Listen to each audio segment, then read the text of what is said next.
Hello mga karakels!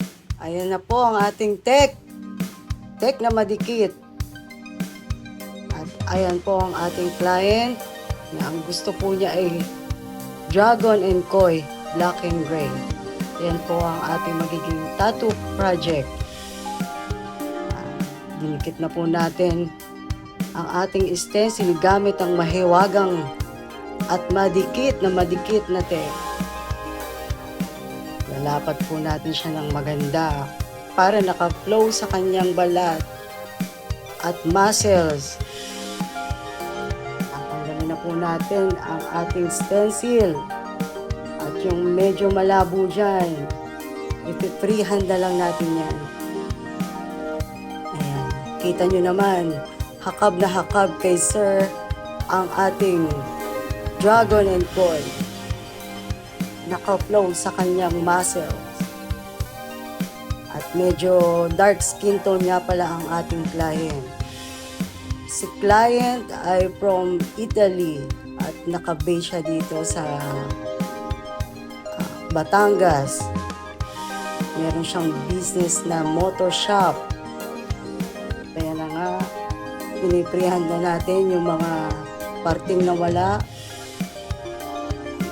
hindi makita ay i-drawing natin at ipo-blow natin yung iba sa kanyang shoulder para hakab na hakab ang kanyang design.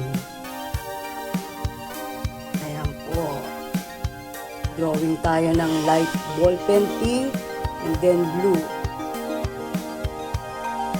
Ayan na po siya, hakab ang kanyang tattoo.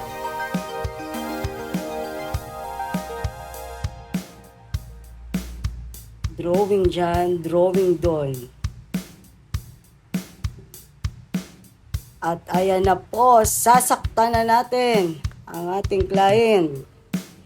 Kaya game, sakta na yan. Start tayo sa lining. Manipis na lining muna ang ginawa natin dyan. At ayan ang ating sandata. Gamit ang Uni-A tattoo machine. Sa gustong maka-avail ng ating Uni-A, mag-message lamang kayo sa MLC Tattoo Supplies para matesting nyo ang ating Uni-A. Ayan na po, nilinyahan na natin ang manipis yan para magaydan at para hindi mabura ang ating stencil.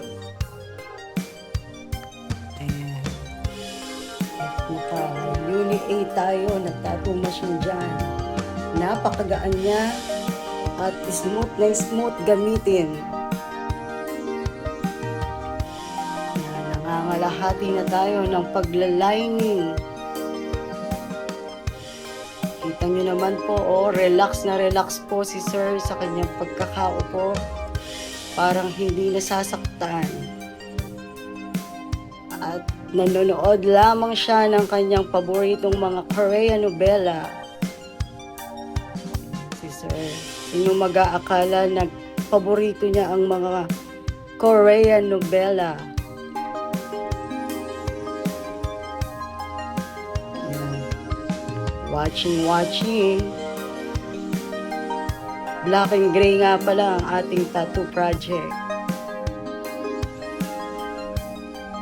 Kaya medyo kailangan ay maingat tayo dahil sa skin tone ni Sir. At ayan na rin ang ating mga ginamit. Antec Tattoo Solution, Star Bright, sorry, nagkamali. Star Bright, Black and Gray. Inuna natin ang mga dark colors. And then, tsaka tayo magla-light para basang-basa ang magiging outcome ng ating tattoo. Dahan-dahan lang po natin i-shading. Gumamit nga po pala tayo ng 7 liner and 9 magnum.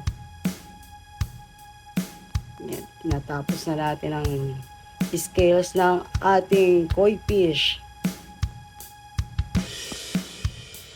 Sa may mga gusto nga po palang mag-inquire, message lang kayo. At ayan na nga po, relax lang ako dyan. Seryoso pero relax. Tapos natin ang ating tattoo project. Kasama at kaagapay ang ating aqua cartridge from ABBA. Makukuha natin to sa ating supplier na MLC Tattoo Supply. Message lamang po kayo sa kanilang page. At kung mamarapatin nyo po ay papalaw na lang din ang aking page na Raquel Tattoo. Message lang po tayo sa gustong may magpatattoo dyan. Ayan po, tinatapos natin ang ating lower part. Relax po kami dyan ni Sir. Tamang kwentuhan din pag may mga pagkakataon. Kita nyo naman, natapos natin ang lower part at hindi na rin kaya ni Sir, kaya sa susunod na session na rin ang ating dragon face. Nakatatlong session po si Sir Jan.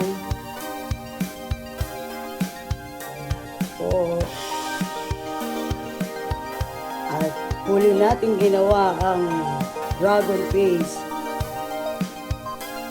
para naman mag-stand out siya sa kanyang background. Ayun na nga, tinatapos natin uti-uti. Lumalabas na ang ating dragon na malupit.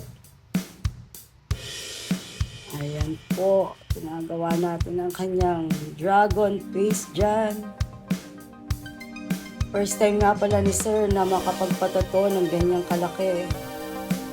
At ayan na nga po ang ating finished product. Ating tattoo project. Black and gray, dragon and koi fish.